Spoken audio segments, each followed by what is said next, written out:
FIFA বিশ্বকাপ 2026-এর 15 June football ইতিহাসে স্মরণীয় হয়ে থাকবে এক বিরল ঘটনার কারণে। একই দিনে অনুষ্ঠিত 4টি ম্যাচই ড্র হওয়ায় 68 বছরের পুরনো এক রেকর্ডের পুনরাবৃত্তি ঘটেছে।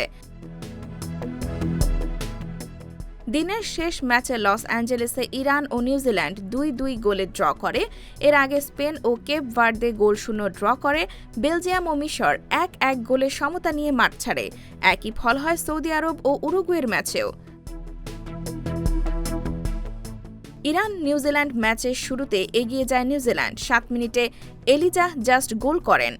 32 মিনিটে রামিন রেজাইয়ান সমতা ফেরান। দ্বিতীয়ার্ধে আবারও জাস্টের গোলে এগিয়ে যায় নিউজিল্যান্ড, তবে 64 মিনিটে মোহাম্মদ মুহিবির হেডে 2-2 সমতা ফেরে ইরান। বিশ্বকাপ ইতিহাসের সর্বশেষ একই দিনে সব ম্যাচ ড্র হয়েছিল 1958 সালের 15 জুন সুইডেন বিশ্বকাপে। তবে সেবার দিনটিতে আরও কয়েকটি ম্যাচের ফল নির্ধারিত হয়েছিল। ফলে একদিনে অনুষ্ঠিত সবগুলো ম্যাচই ড্র হওয়ার ঘটনা বিশ্বকাপের ইতিহাসে এবারই প্রথম। M1 TV news desk.